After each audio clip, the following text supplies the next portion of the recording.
of the best individual performances from around the state of Montana. We also have some high school softball and some high school baseball coverage coming up. Big game tonight between a couple teams in western Montana on the baseball diamond. Frenchtown is the last undefeated baseball team in the state of Montana. Missoula Big Sky is the upstart team amongst the AA teams that added baseball this spring. For those that are wondering, there actually isn't classifications in baseball yet. It's all just high school baseball. So if you have a team, you're playing in the same division as everybody else. We'll see as if and when more teams are able to add baseball. This is a lot to do with budgeting, how do you fund it, et cetera, et cetera. As teams start to add, maybe it expands. Maybe you do get a AA and an A level. I don't know. We'll see.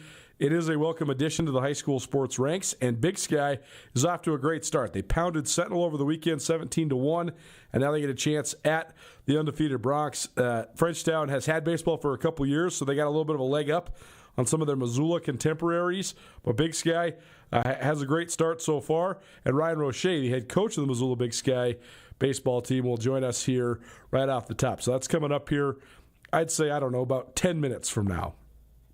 We'll also continue our NFL draft coverage. Brandon Casey, former offensive lineman for the Montana Grizzlies, caught up with him earlier today. He's not one of those blue chip draft prospects in the Big Sky, but I would say he's like right at the top of the white chip rank. I don't expect Brandon Casey to get drafted, but I do think that Brandon Casey is going to get a phone call or 6. I think he's going to get some serious interest, at the very least as a rookie minicamp invite, but I think probably more likely as an undrafted free agent that makes his way into a training camp. He's got size he can't teach. He's 6'6", 310 pounds. He's got great agility for that size. He's got a ton of film. He played 44 games at the University of Montana. Never missed a game. Was a stalwart, a model of consistency. So that's coming up about 4:30. Hour number 2, our SWX Spotlight continues, and Jack Marshall, the guy who was on the ground for SWX Montana in Helena, will join us. We'll talk some Helena High school girls track. That is one of the dynasties of high school sports in Montana.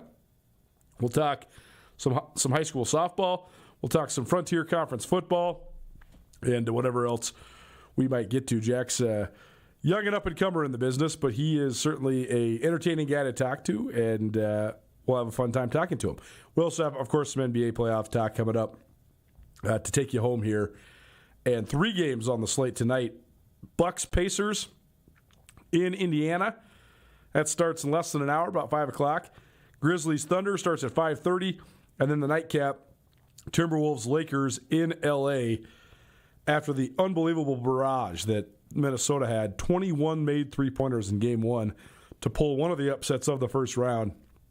How the Lakers adjust, how do they make sure they go back to Minneapolis not down 2-0. We'll see if the Lakers can salvage a split in L.A., and we'll take you all the way through all those matchups and everything else that's been going on in the playoffs over the last couple of days as well. So there you go. That's what's coming up here on Nuanez Now, ESPN Radio. If you'd like to stream the show, you always can, 1029ESPN.com.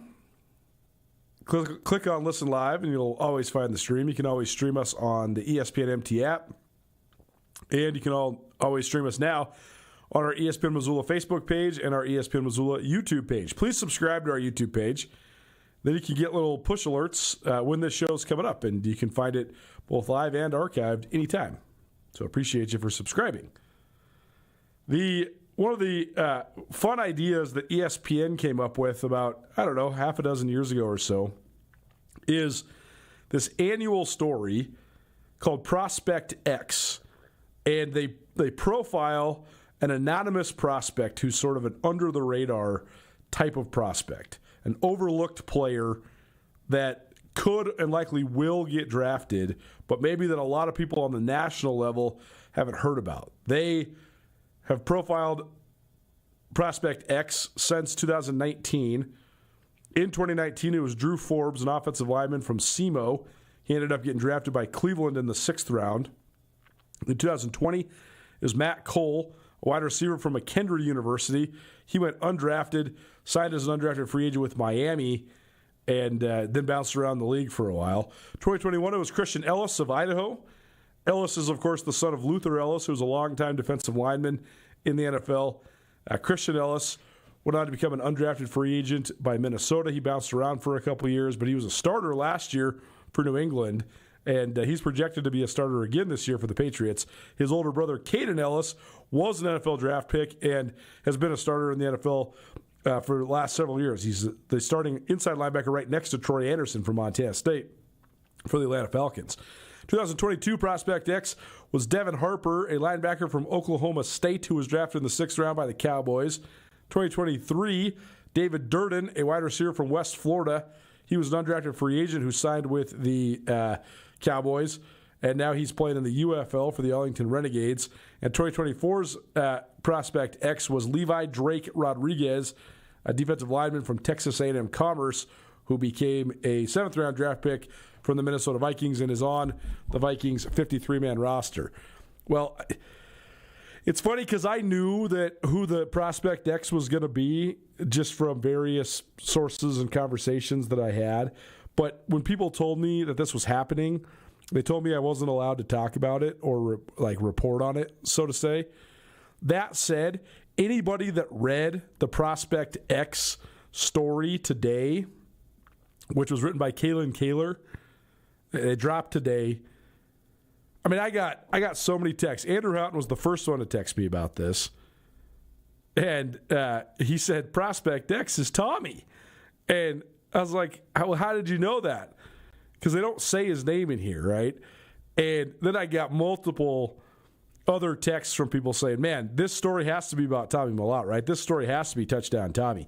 Well, then you go on the ESPN Twitter that was promoting this story, and all the tweets are saying Touchdown Tommy from Butte, America. It's definitely Touchdown Tommy. Tommy Mellott from Butte. Tommy Mellott.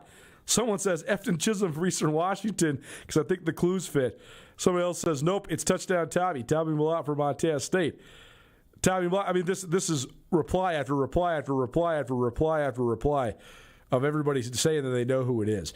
Then you read the story, and if you know the story and then you read it without the specific facts, it's just so obvious. So I don't think I'm blowing anybody's minds or having any major spoiler alert here.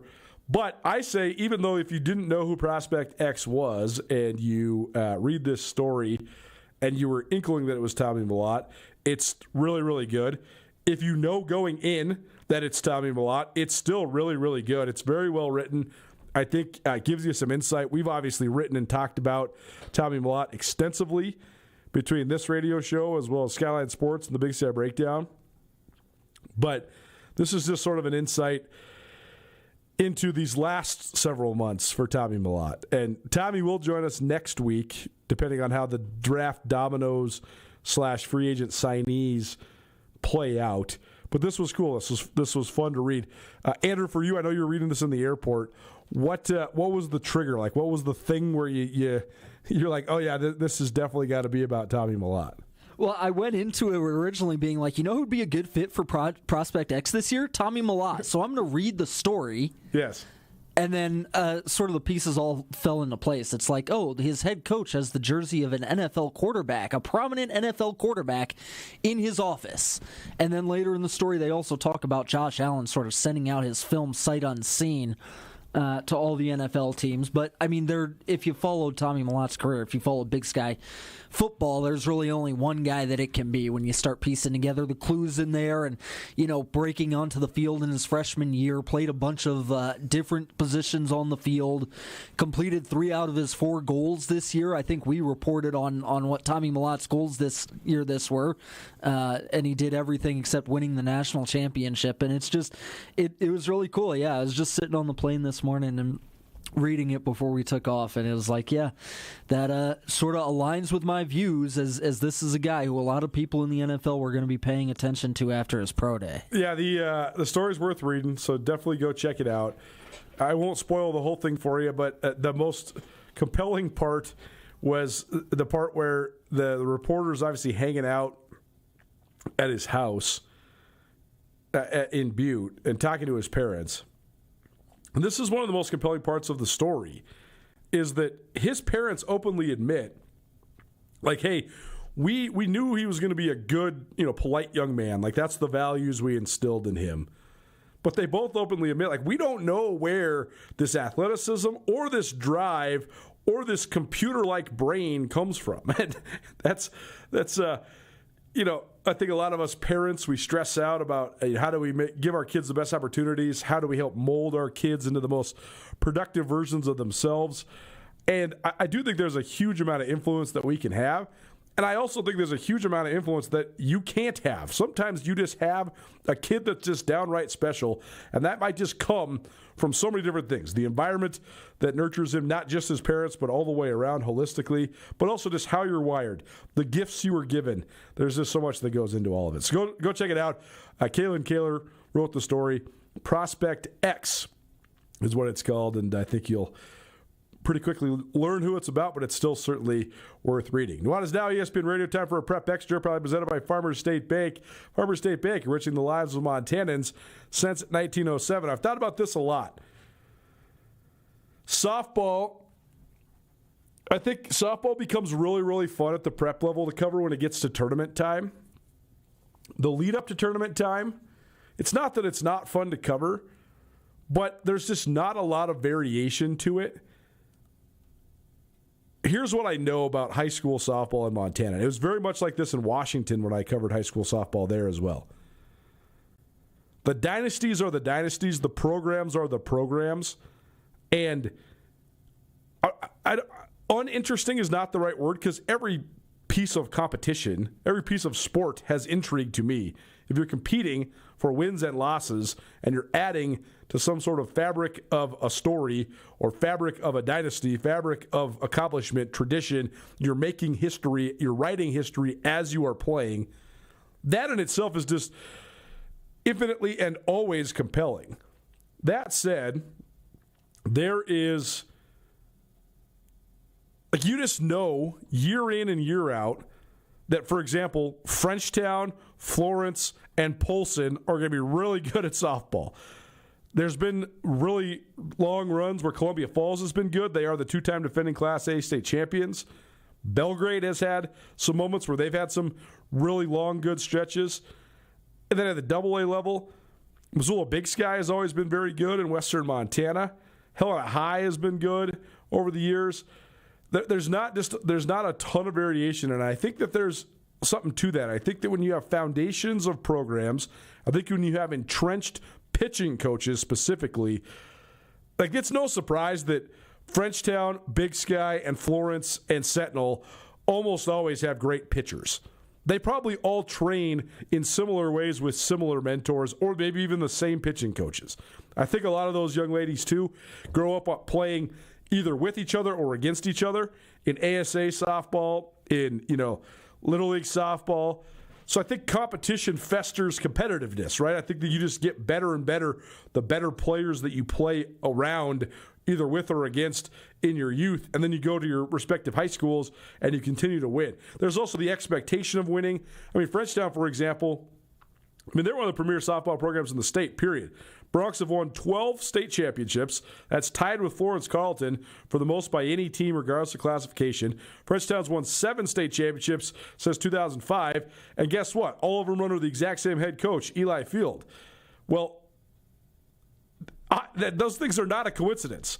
Field has led Frenchtown to 7 state titles, 5 runner-up trophies, and 4 third-place finishes. You do the math there, that's 15 times in the last 19 years that Frenchtown's gone home with a state trophy. It's expected. 16 times in the last 19 years, It's expected. That's where they want to be. And guess what? Frenchtown's back there again. The last time they won the state title was 2022. The freshmen on that team are now seniors. Frenchtown's undefeated right now. They're one of the best teams in the state. That's not a coincidence. You look at Missoula Big Sky. They've had some of the better tradition in Missoula, certainly. They were really, really good when I was in high school through when my brother was in high school, mid-2000s through the early 2010s. Had back-to-back state titles there in the mid-2000s when Brittany Clifford and Michael Eustace were the pitchers, and they were both Division I caliber hurlers, certainly. And then they've been really good the last couple years as well, and they're back to being really good this year. There was a fun article about the game with Sentinel from over the weekend. Sadie McGuinn, who's been a multi-sport athlete there at Big Sky the last couple of years, who's been really good. She had a great game against the Spartans. She hit a home run in the fourth inning and also had an RBI triple in the sixth, and that proved to be the difference as the Eagles beat the Spartans last week 4-3. Big Sky 7-1 right now, so that's a really good start for the Eagles. And they are going neck and neck right now with Helena High, who's the number one team in the West right now. Each of them have one conference loss. So at sort of the midpoint of the regular season, that's where it's at in the Western AA between Big Sky and Helena High. Is that same thing true in baseball? Well, as somebody that grew up here in Missoula and played Mount Jumbo West and then into the Missoula Pioneers days, we were always playing. I lived up Grant Creek when I was a kid, so we were always playing with and against Frenchtown because a lot of times the Frenchtown guys, it was actually easier sometimes for me to just get on the freeway and just drive out to the Frenchtown baseball field. It took like 12 minutes rather than going out to Bonner to go to Kelly Pine or coming into town, going to the West Side fields down by Big Sky. So I actually ended up on a traveling baseball team when I was in high school with a bunch of dudes from Frenchtown. So I think that could be a little burgeoning rivalry because there's been both alliances and rivalries between guys from like the northwest side of Missoula and Frenchtown for quite some time. I think a lot of times you end up on the same Little League teams or you play against each other in Little League. And that's what we get tonight as Frenchtown takes on Big Sky. Frenchtown, the last undefeated team in baseball, and the Eagles are off to a nice 6-3 start. They had a lopsided win over their crosstown rivals, the Sentinel Spartans, over the weekend. It's fun to have baseball in the state of Montana. It's fun to have baseball at the high school level in the city of Missoula. So let's catch up with one of the men who's helping usher in this new era of high school sports here in the Garden City. Well, something relatively new and something certainly new here in the Garden City and around most of the AA level. High school baseball is a reality in the state of Montana. It's been going for a couple years in some of the smaller towns, but we have it here in Missoula. We're coming off of a weekend where, holy cow, I'm scrolling through the channels, and what do I see? Missoula Big Sky versus Missoula Sentinel. And Big Sky off to one of the best starts, not only in the city, but in the entire state. And their head coach now, Ryan Roche, joins us. Ryan, thanks for being here, man. Exciting times to be in high school baseball right now in Montana. Yeah, it absolutely is. Thanks for having me. First of all, let's talk about spearheading this program. Obviously, an awesome opportunity. It seems like there's a lot of interest in this, both just from an exposure level, but also in young men playing it. I think the story has been well told, just how much of a commitment it could be to play Legion baseball and how much that's been sort of a factor that has maybe impacted the amount of young people, especially young men, that play baseball. This seems like a great opportunity. So what do you think of the opportunity, and what's it been like here these first couple months being, the first head coach ever at Missoula Big Sky for high school baseball? Yeah, I mean, it's a super awesome opportunity. It's certainly a lot of work behind the scenes of trying to figure out how we can make this work, not just this year, but in the years to come. But it's been super fun. The kids are loving it to have the opportunity to continue playing baseball for their high school and wear their high school colors and their name across their chest. It's a different feeling for these kids, and they're really loving it. When it comes to just the sustainability, what are those challenges? Of course, all three of us schools are kind of dealing with the facility challenges, right, the finances behind it. But like everything else in life, it just takes work. And I'm fortunate enough to have a staff and a family group at Big Sky that's willing to put in the work with me and make this succeed for a long, long time. Well, take us back to your first game, because actually one of your players, his older brother, Tommy Evans, works here at Missoula Broadcasting Company. Cody Evans, his little brother, he scored like the game-winning run. I think it was in the first win ever at Big Sky. So just take us through that evening and that moment for Big Sky getting your guys' first win. Yeah, there was a lot of energy, a lot of anticipation going to that game. We didn't really know what to expect. I mean, of course, we're expecting to play good baseball and have some fun, but, these kids have never played high school baseball. We didn't know what the atmosphere was going to be like, but it was a super cool experience, especially facing a solid team like Butte and coming off with a W. Yeah, the energy was awesome at the game. And how's it been just getting off to this great start? I think you guys are 6-3 right now, headed into sort of the meat of your schedule. So what do you like about the way your team's playing? What have been some of the key factors? What have you guys done well to get to this point? Yeah, we're certainly pitching it well. Our pitching staff, our whole pitching staff has really come alive. We got kids 1 through 9, honestly, that hit, but also could pitch and are doing really well. And then on the flip side, offensively, we're swinging it well. There's times that we're not swinging as well as we should and could, and that's been kind of our challenge and why we have those 3 losses. But when we bring it, we're bringing it. Ryan Roche, the head coach of Missoula Big Sky boys baseball team, joining us here on Nuanez Now, ESPN Radio. Eagles off to a 6-3 start, coming off a 17-1 win over Missoula Sentinel. 11 runs in the second inning alone, Coach. So that's probably a good example of when you're swinging it well, you're definitely bringing it. Yeah, exactly. And they really had the energy going that game. Well, tell us what else has been the strengths of your team, and tell us about just some of the guys that maybe have risen to leadership positions or that are just playing really well right now. Another big strength for us is our depth. We're definitely fortunate enough to have such strong underclassmen, and realistically, some of our guys that are on JV could be varsity starters at almost any other school in the state. So we're definitely fortunate enough to have the depth. We have the athleticism. And then, some of those seniors, it's nice because we only have a few seniors.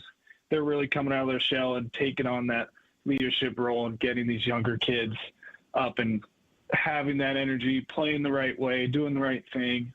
And those guys, you mentioned Cody. Cody's really stepping into that. Henry Wilson, of course, Mason Fulford. All of our seniors, Landon Ramsey, they're all taking that leadership role in one way or another, and they're playing super well.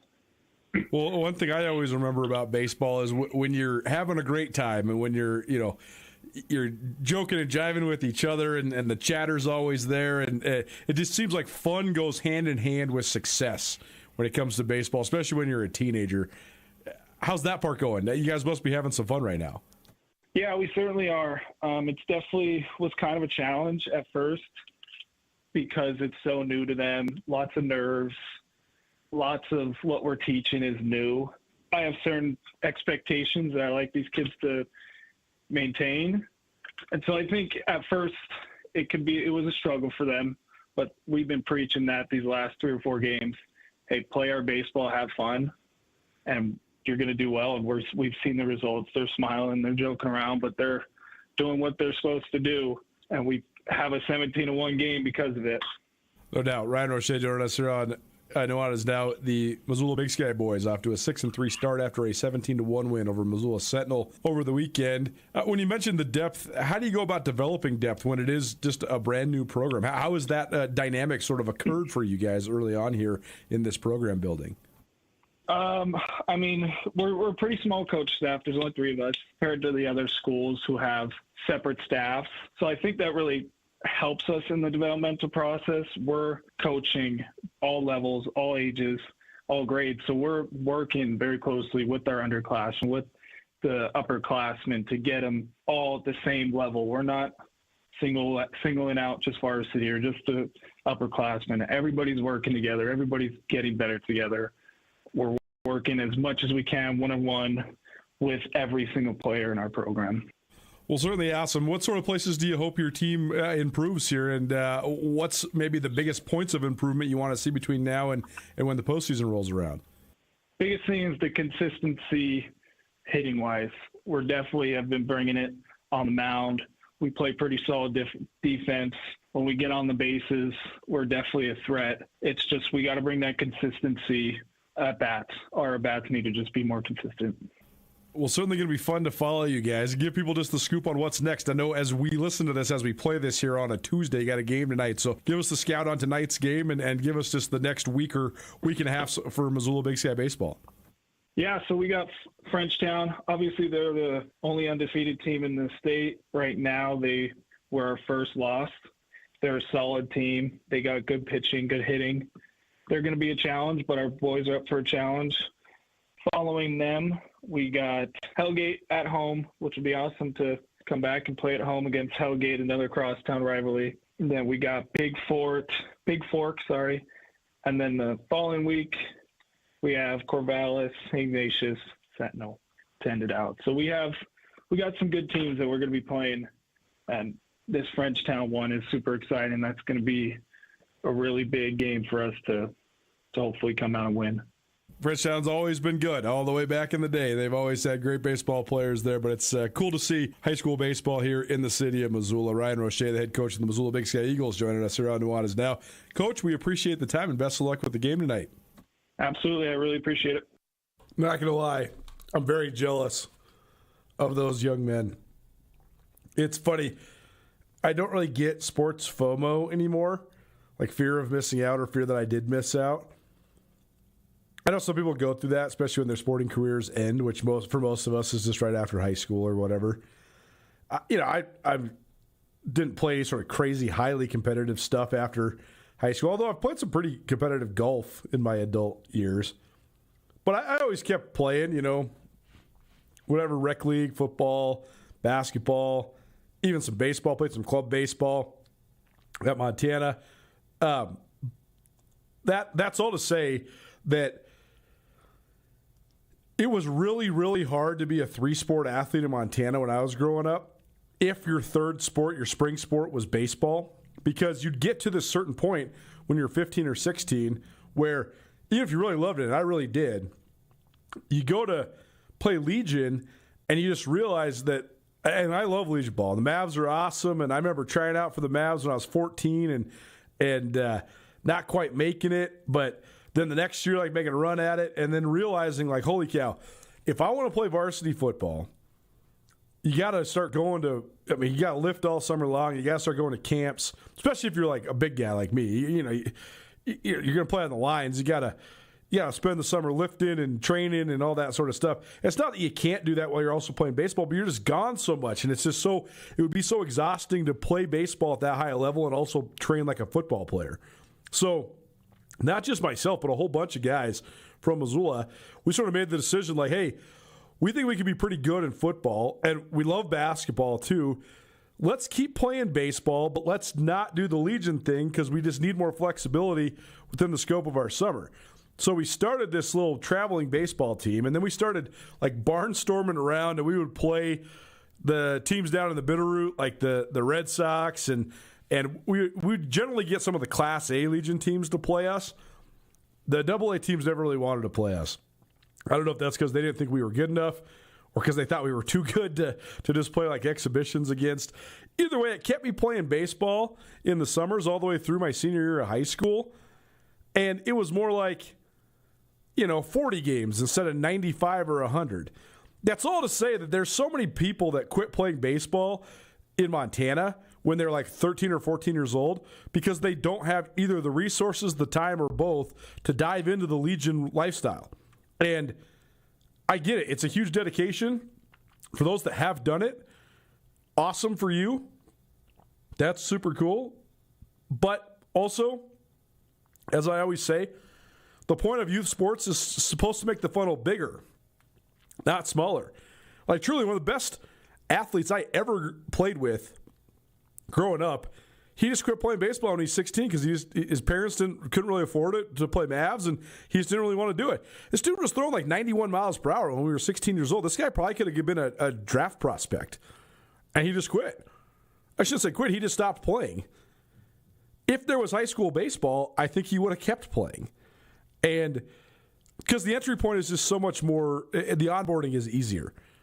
That's all to say. I envy these guys that get to play high school baseball in the state of Montana because I just think it's a great opportunity. Baseball is just so fun. I know I sometimes just get sort of upside down and cynical about the wide world of baseball at the major league level, but I mean, there's just nothing better than playing baseball in the summer. I mean, this is the most fun thing you can do. It really is. I love baseball. And if you could just play it as a high school sponsored sport, that would have been pretty fun. That would have been a pretty good deal for a whole bunch of guys around the city of Missoula and the state of Montana. So I'm happy for these guys that they have this, and I'm happy for Big Sky that they're doing well, and I'm happy for everybody that's doing well. That'd be a great game between Frenchtown and Big Sky this evening. Nuanez Now, ESPN Radio. Let's talk some NFL draft. Brandon Casey probably a top 10 prospect out of the Big Sky Conference. I know he's definitely a top 10 prospect out of the Big Sky Conference. One of the better prospects in the FCS. He's our guest next. Former Grizz offensive lineman. What's the training been like? How's he got himself ready for a pro opportunity? He'll tell us on the other side. Don't change that dial. Keep it right here. Nuanez Now, ESPN Radio.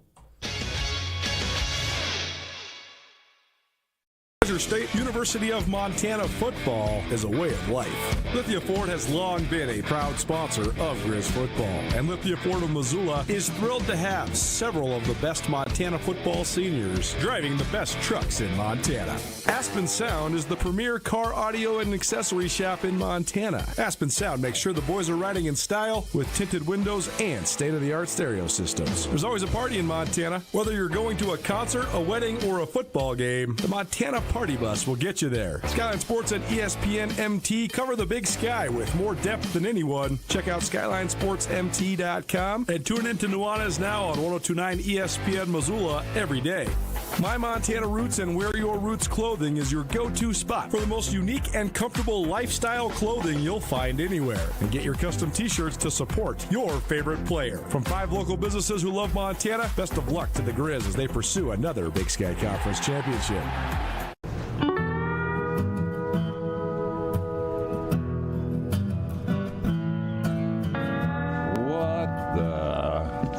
What are you drinking?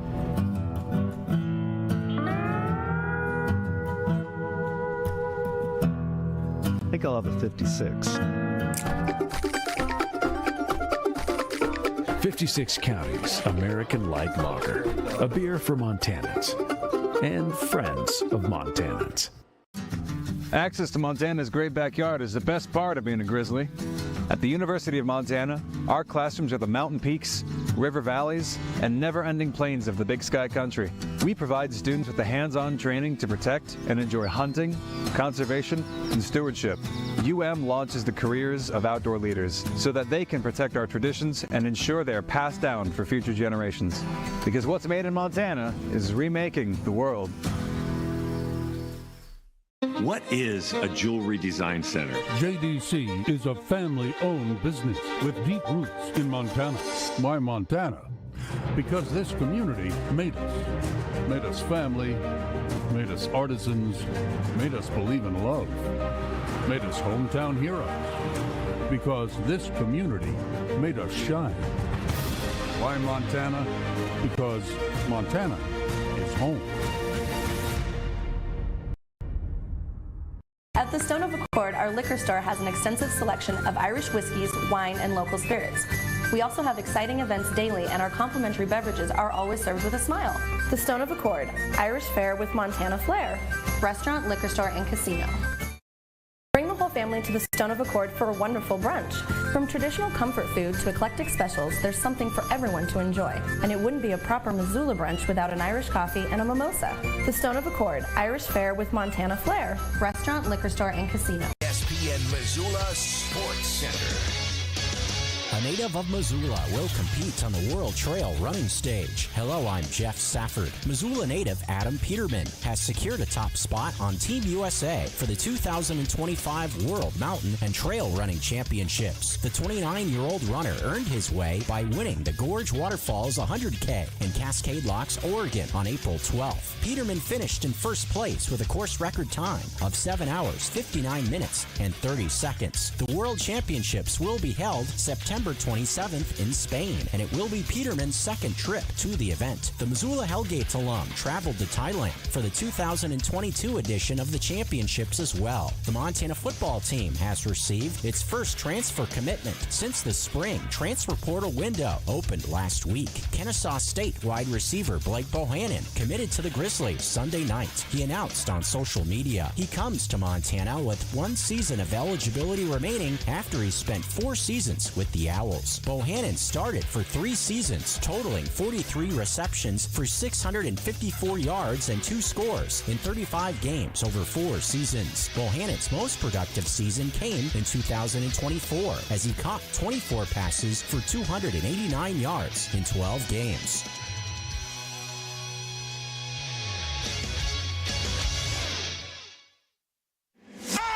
It's Nuanez Now 102.9 ESPN Missoula. Watch the show statewide on SWX Montana Television.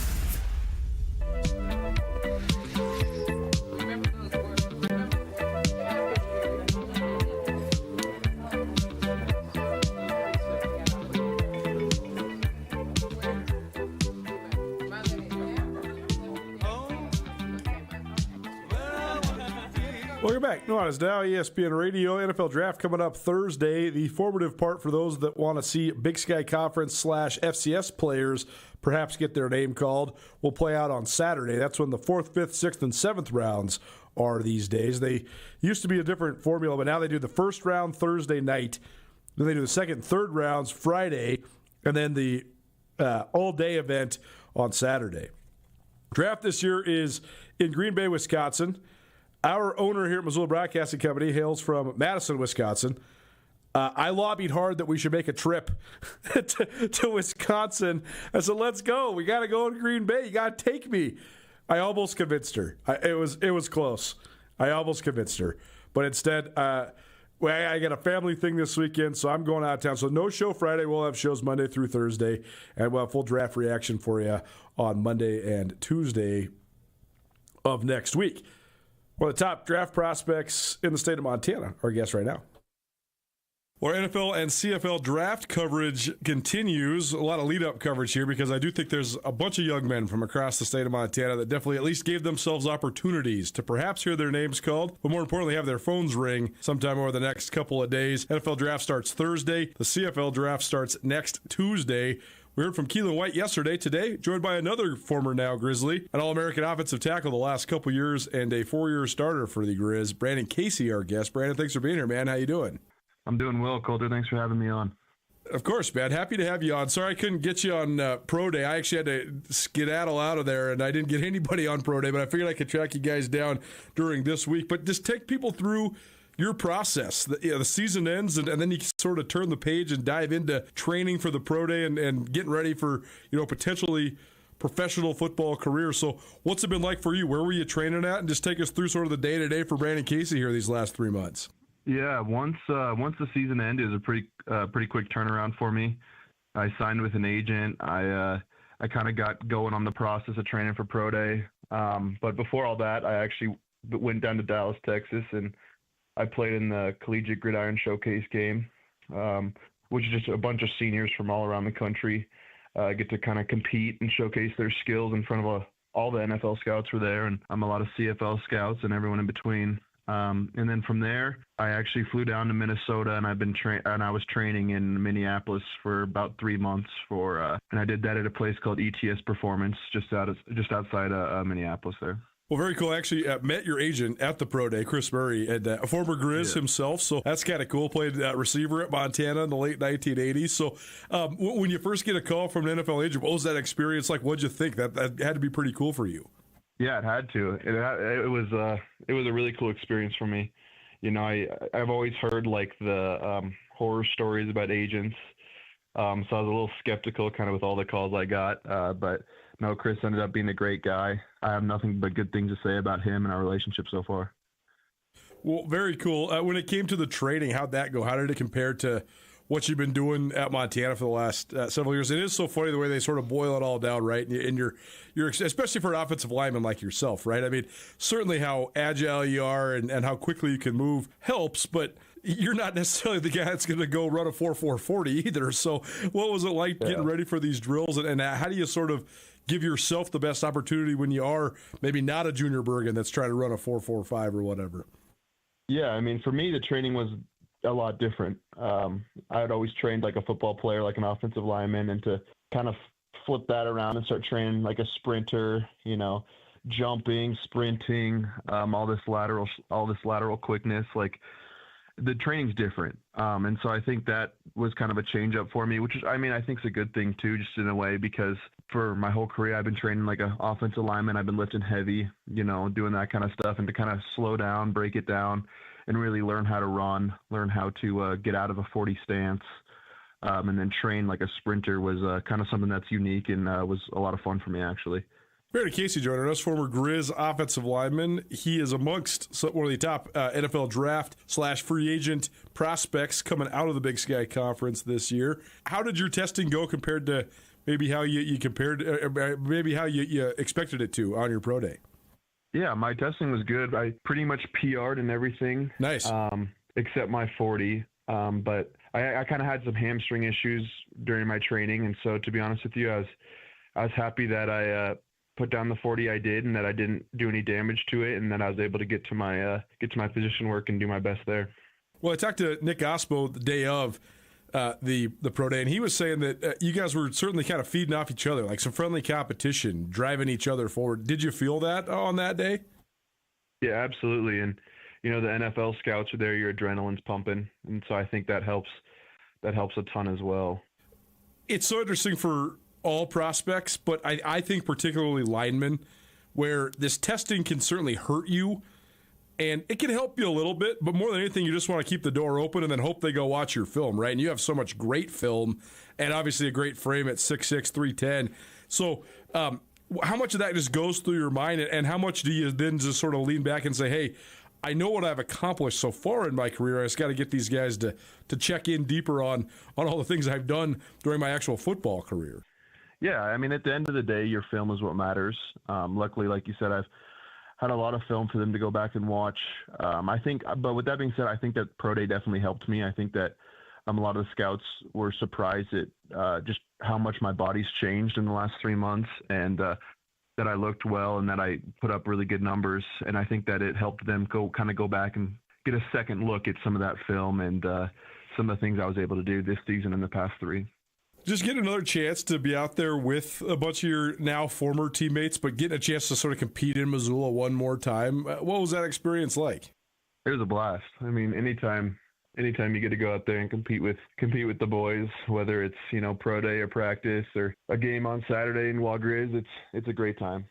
Do you have plans for what you're going to do the next several days? How closely will you be watching the draft, and what sort of interest maybe have you gauged from NFL teams through your agent or anything like that?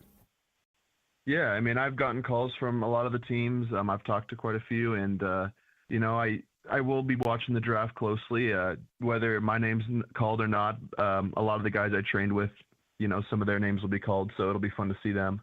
But I'm really hoping that come Saturday, my phone rings, and I'm just keeping it optimistic. Really, all I want is an opportunity. Brandon Casey joining us, former Grizz offensive lineman, one of the top NFL draft prospects in the Big Sky Conference. NFL draft, first round Thursday, second and third rounds on Friday, and then the 4th through 7th rounds. The formative part for us to cover the Big Sky Conference will play out on Saturday. When it comes to your Grizz career, 44 starts overall. You were an Ironman. You hardly ever missed any time, and really a stalwart for the Grizz offensive line. How much do you think that durability is marketing tool is probably not the right word, but how much do you think that helps you in terms of your NFL dreams and your NFL appeal to a potential NFL suitor? Yeah, I think it helps a ton. I mean, I think it's impressive that I was able to go that long, staying healthy. That's one thing. But like I said earlier, like just that amount of film is what probably helps me the most. Definitely. I didn't miss a game in my career. I never missed a practice. And I think that goes to show that I'm a durable guy. But with that being said, I also, suffered my fair share of injuries, and it shows that I can, push through it, and then I'm a strong guy. Well, I remember when you first signed with the Grizz out of Sandpoint, Idaho, and you came on the show talking about how excited you were, and then we talked to Coach Houck, and he sort of projected that you could be this type of player. But easier said than done, right? So what do you think went into that? What went into your development and being able to play early, but then also play so often throughout your Grizz career? Yeah, I mean, the early stages of my career really came down to just the coaches and the guys I had around me. We had some great guys on the O-line that were mentors to me, and they really helped me grow quickly. And then the other side to that was just physically, and the weight room is what helped me the most. At this level, you can't play offensive line in 250. So physically you have to grow, you have to develop the mental side of the game. And I was lucky because I had great coaches and I had great teammates that helped me through the way.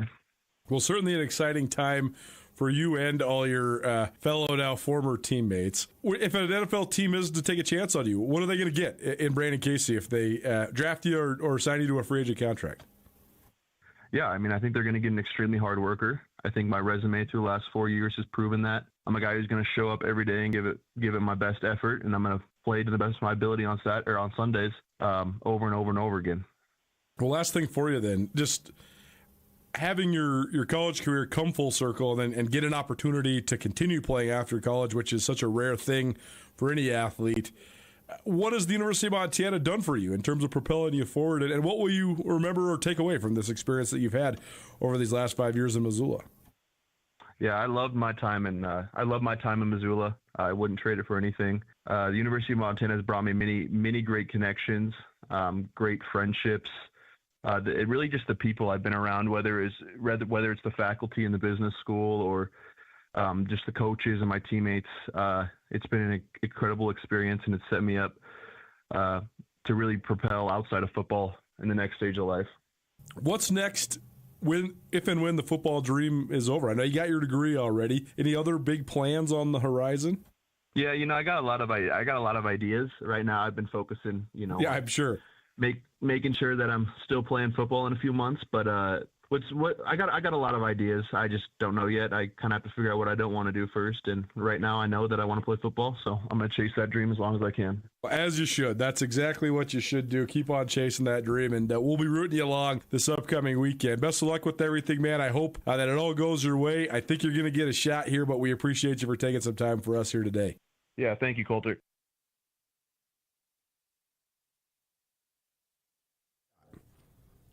6'6", 315. That's number one. But he performed well on his pro day. He looked agile. He had a 9-foot plus broad jump. He pumped out 27 reps on the bench, which is an adequate to good number for his position. And he ran well. He did the agility drills well. So he's got the athleticism, but more than anything, he's got the experience. 44 starts, never missed a game. And I think that's something the NFL teams like. They like that durability mixed with the maturity. So we'll see. I don't expect Brandon Casey to get drafted, but if he gets a call for a minicamp or a undrafted free agent, I think that's exactly where I would project him to be. NFL draft coverage here on Nuanez Now. We'll have some more tomorrow. Right now, though, how about some of the best individual performances from around the state of Montana? Treasure State Stars next. Keep it right here, ESPN Radio. So will you marry me in your future? Or maybe you do it all over again. Hi, I'm Brian Toon with Jewelry Design Center, inviting you to come see the largest selection of Will You Marry Me in the state of Montana. The brightest diamonds of every shape and size, unique settings built to last, and skilled jewelers on site offering free sizing and maintenance for life, because that's how long we want to be your jeweler. Jewelry Design Center in Missoula, on Brooks, across from the Montana Club.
When you buy tires at Les Schwab, you're getting more than just tires. You're getting America's best tire warranty, 60-day satisfaction guarantee, no hassle road hazard protection, and free maintenance for the life of your tires. So if something happens to your tire on the road, we'll fix it, or we'll replace it, no questions asked. Other places make you pay extra for that kind of protection, but at Les Schwab, it's included with every set of tires, because more warranty means less worry, and nobody stands by their tires like Les Schwab. Get more from Les.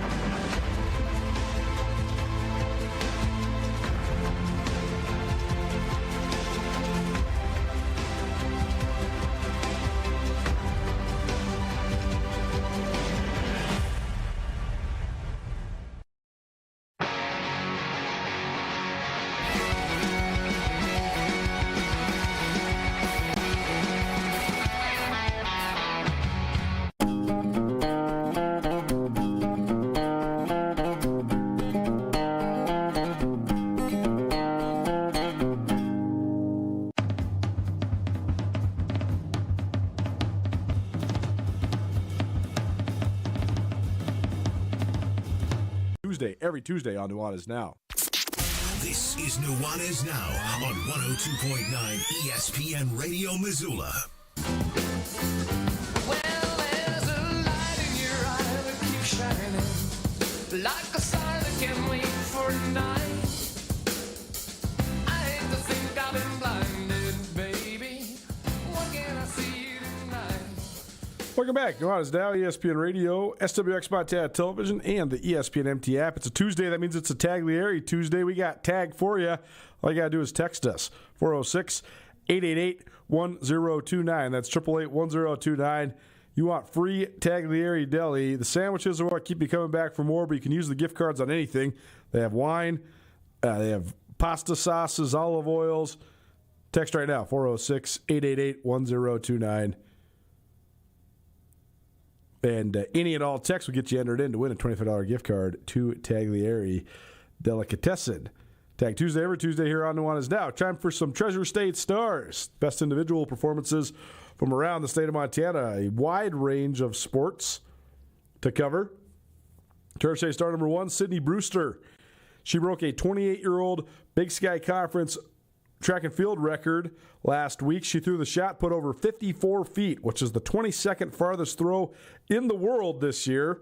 That's pretty good. Shattered a record that stood since 1997. Also, obviously shattered the Montana State school record.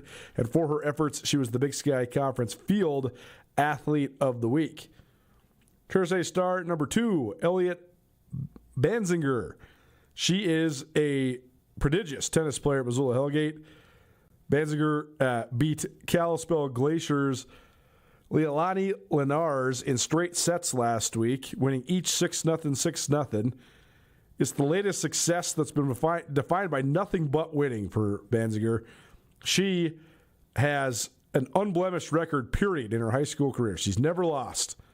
She's back-to-back state champions already as a junior, and she is trying to defend both those titles and her undefeated record, and so far so good. She's been rolling through the competition once again, so pretty fun to see. There's been every once in a while phenomenal tennis players to come out of the state of Montana.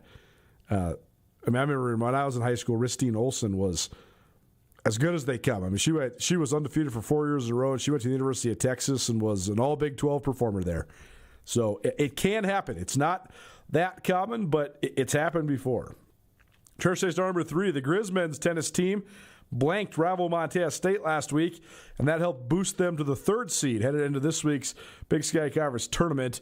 The Grizz have been really competitive in the Big Sky for quite some time in men's tennis. Chris Nord was always really good, and then when he handed it off to Jason Brown, Brown's kept them competitive. It's been elusive, though, that Big Sky Conference title. They have not gone to the big dance of tennis since Brown took over. But he's got them right there, and they have some really talented players on the team yet again. Church State star number 4, Maddie Montoya. She's a junior at Montana State, and she became the first Bobcat ever to qualify for the NCAA West Regional Golf Tournament after she fired a 3rd and final round of 69 to finish at 4 under at the Big Sky Conference Championship, Women's Golf Championship last week. Montoya has been solid for the Bobcats for the last couple of years, but she's never won a tournament, and she was not expected. There was 3 other Bobcats that were expected to be right there in the mix. They were, but she won the tournament. She broke 70 for the first time ever, played out of her mind, and she's the conference champion. She's the one going to regionals, just the 3rd Bobcat ever to win the Big Sky outright Women's Golf Championship and the first one to ever advance to the regional championships. Church State Stars probably presented by Parkside Credit Union. Parkside Credit Union, a great place in western Montana to get a loan because Parkside Credit Union loves to say yes.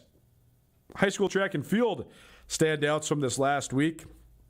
I told you there was going to be some sweet marks because mid-April is always when they host the invitationals.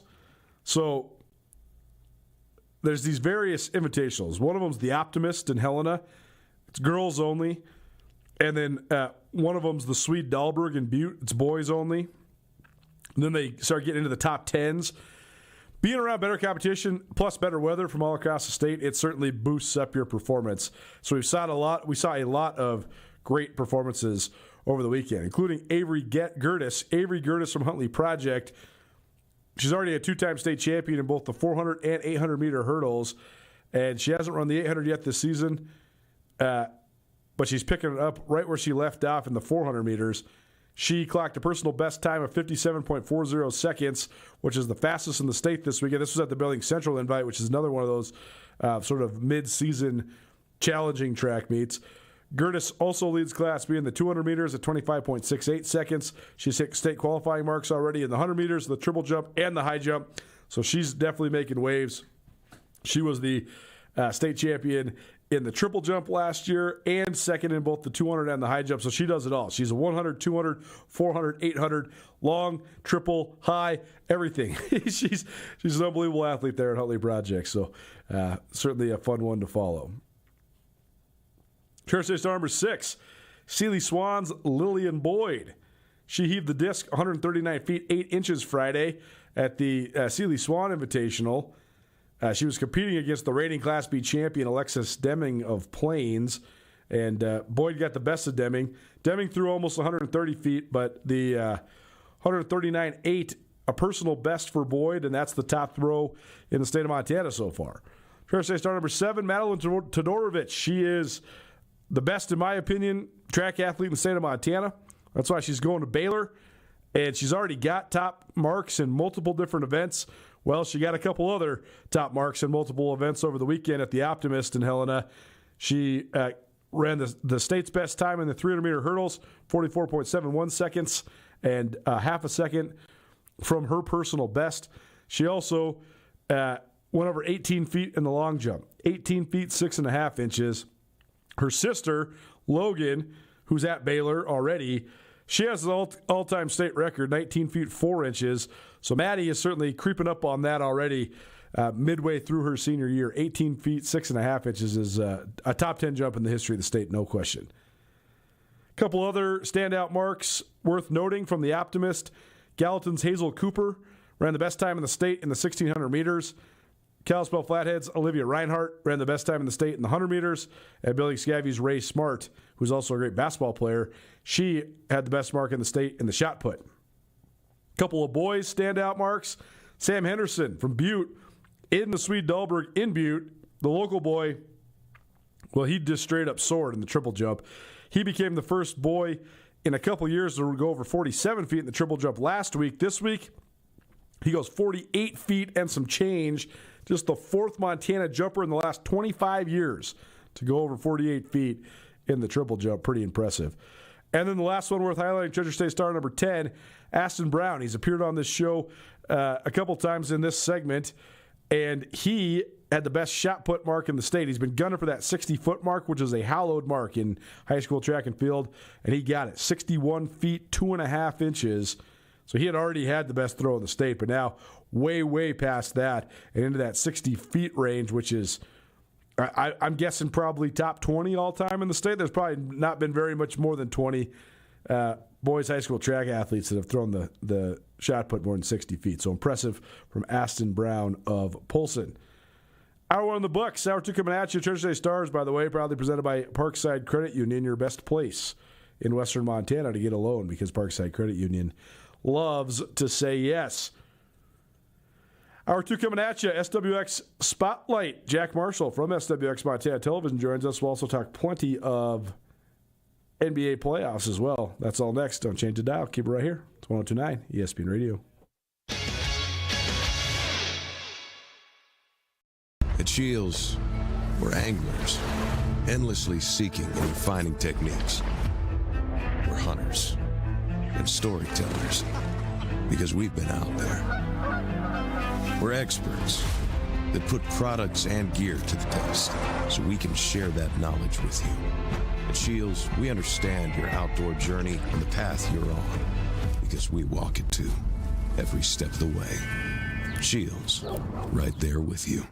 When you buy tires at Les Schwab, you're getting more than just tires. You're getting America's best tire warranty, 60-day satisfaction guarantee, no hassle road hazard protection, and free maintenance for the life of your tires. So if something happens to your tire on the road, we'll fix it, or we'll replace it, no questions asked. Other places make you pay extra for that kind of protection, but at Les Schwab, it's included with every set of tires, because more warranty means less worry, and nobody stands by their tires like Les Schwab. Get more from Les. Attention, your locally owned and nationally known mattress firm thanks to the Missoula community for 10 years of amazing support and growth. There's a huge remodel sale blowout before the doors close for their 2-week remodel. All inventory must go. Mattresses, adjustable bases, accessories, all drastically marked down to clear the showroom. Save it to 60% off on top name brands. If you've been waiting for that amazing deal, now is the time. Mattress Firm's remodel sale only April 1st through the 15th. Mattress Firm, where it's easy to get a great night's sleep.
Family to the Stone of Accord for a wonderful brunch. From traditional comfort food to eclectic specials, there's something for everyone to enjoy. And it wouldn't be a proper Missoula brunch without an Irish coffee and a mimosa. The Stone of Accord, Irish fare with Montana flair. Restaurant, liquor store, and casino. At the Stone of Accord, we use the freshest ingredients to create our homemade traditional Irish classics, fresh salads, and creative specials. Come enjoy our warm, family-friendly atmosphere. The Stone of Accord, Irish fare with Montana flair. Restaurant, liquor store, and casino. Western Montana, KKVU HD3 Stevensville, and 102.9 FM on K275BS Missoula. ESPN Missoula Sports Center.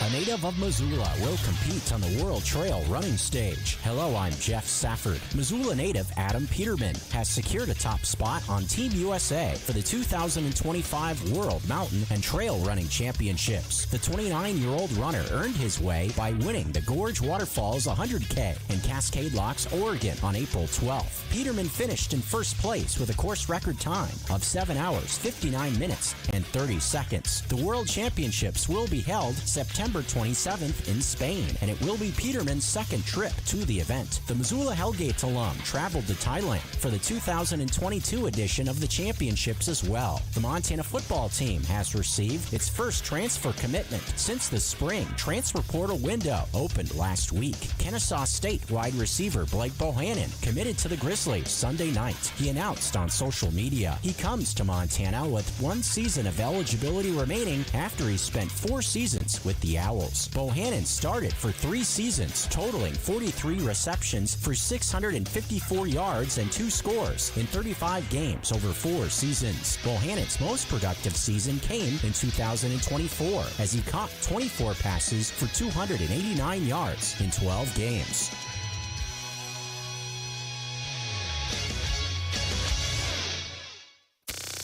Nuanez Now on ESPN Radio. Do what they say what you mean, but one thing leads to another. You told me something wrong, I know I listened too loud, but then one thing leads to another.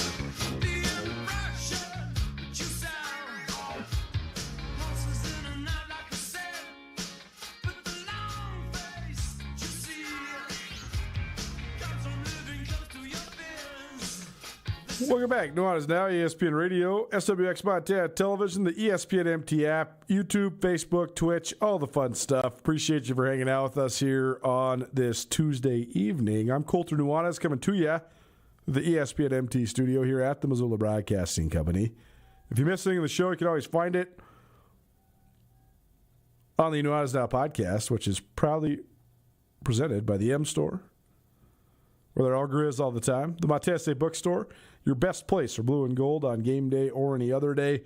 And Elevated Tax, elevating you and your business with a modern professional touch. If you'd like to save money on your taxes next year, visit elevatedtax.com. We have a sort of new segment. I guess we've made the rounds about once around the state of Montana. But we're starting to make the rounds again. We are obviously on SWX Montana television, and there is a whole collection of reporters that work in the various quote-unquote metropolitan markets of the state of Montana. The 7 cities, as like we call it, Kalispell, Butte, Bozeman, Helena, Great Falls, Billings, and Missoula. And so we go around to various different towns and check in once a week on what's going on there. So today we go to the capital city for our SWX Spotlight, and we welcome in Jack Marshall, who's the sports reporter there for SWX Montana Television in the capital city of Helena. Jack, thanks for doing it, man. How you doing? Hey, Coulter.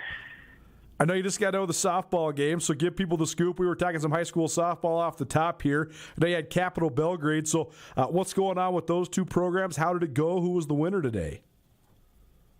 Well, Capital defending state champions, but I got a pretty new team this year. Obviously, graduated a lot of their players.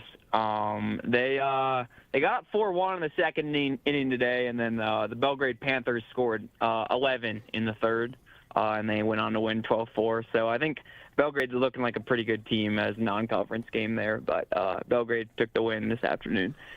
Well, certainly not a surprise that Capital has a little bit of a rebuild. A senior-heavy team last year. They had some great players, including Anna Cockhill, is one of the best players in the state of Montana. So what's that transition been like for them, though? I mean, has it been a little bit of tough sledding early on here for Helena Capital? Yeah, definitely. They have a new head coach, too. Coach Mike Miller retired at the end of last year after winning his third state championship. So new head coach, Ashton Broadhead. It's been interesting. She's got her first win under the belt, but they did get ruled in Crosstown last week. So, yeah, it's been a bit of a rebuild, but they got some pretty talented young players and obviously a pretty good program historically. How about on the other side, Helena High softball? They are off to a great start, one of the best teams in the West. So what can you tell us about the Bengals on the softball diamond? Yeah, they're pretty legit this year. Faith Howard's kind of been an ace for them. She was real good last year. I think there was a Crosstown game where she nearly pitched a shutout, but they lost like 1-0 because of an error. So like she's been good. So she's kind of pitched them their way into being one of the top teams in the Western AA. They made the state tournament 2 years ago, or the state championship. So they're pretty good. They're kind of running the city right now. SWX Montana Spotlight. Jack Marshall joining us from Helena live on the Elevated Tax phone line. How about high school baseball? It's hard to kind of keep track who's got it, who doesn't. I know East Helena has it in your coverage area. Remind me, has Helena or Helena Capital added high school baseball yet? No, so the AA schools don't have it yet here. I don't know how long that'll be. They have their Legion program still running. But so yeah, East Helena has it. Boulder doesn't yet. And then Townsend, this is their first year playing out there on the lake. So just those two programs in the area for now. Well, East Helena, I know, has been pretty good in baseball so far this year. Have you gotten a chance to see any of the teams in your coverage area, baseball-wise? Yeah, so I went to the first ever Townsend baseball game this year. Didn't go well for the Bulldogs. I saw them score their first run, but they did lose 17-1. They're still, new program, but it's fun to see. And then I watched East Helena play. They're pretty good.